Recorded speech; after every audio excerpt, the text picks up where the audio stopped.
कधी कधी उशीर झाला ना, त्यात पण फायदा आपलाच होतो, काय ते सांगतेच. पण त्याच्या आधी आज आम्ही सगळेजण निघालो होतो मोरगावला गणपती बाप्पांच्या दर्शनासाठी. मला वाटते आमच्या घरापासून जवळच आहे, म्हणजे पाऊण तासाच्या अंतरावरती. पण सगळ्यांनीच एकत्र फिरणं कधीच पॉसिबल झालं नव्हतं. फायनली तो दिवस आला आणि आज आम्ही सगळेच जण निघालो होतो. तिथे गेल्यानंतर ना धनुषच्याच वयाचा मुलगा असावा, तो धनुषला गंध लावण्यासाठी आला. पण त्या बिचाऱ्या पोराला काही लावता येतच नव्हतं. शेवटी अहोंनी लावून दिलं.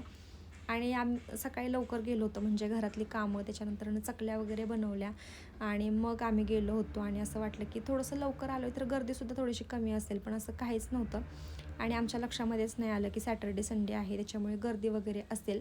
पहिल्यांदा मस्त देवासाठी हार वगैरे घेतला आणि मग मंदिरामध्ये गेलो. आणि बऱ्याचशा अशा ट्रिप आलेल्या होत्या, त्याच्यामुळे तर मंदिरामध्ये खूप सारी गर्दी होती. 1.5-2 तास लाईनला थांबल्यानंतरनं छान असं दर्शन झालं. गणपती बाप्पांच्या इथेच आलो आहोत म्हणून म्हटलं गाडीसाठी इथूनच छोटीशी मूर्ती घेऊयात.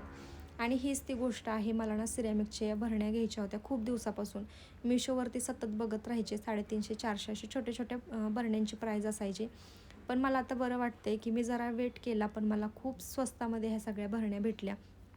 जर तुम्हीही कधी मोरगावला गेलात ना, तर नक्की इथे भरण्या बघा, तुम्हाला पण 100% आवडणार. मोठ्या मोठ्या भरण्या 150 रुपयाच्या त्या 125 रुपयामध्ये द्यायला तयार झाले होते. आणि मी खूप साऱ्या भरण्या घेतल्या. तुम्हाला येत्या काही व्हिडिओमध्ये दाखवेलच. मी पण अजून काय ओपन करून बघितलं नाही ते व्यवस्थित अजून काय ते.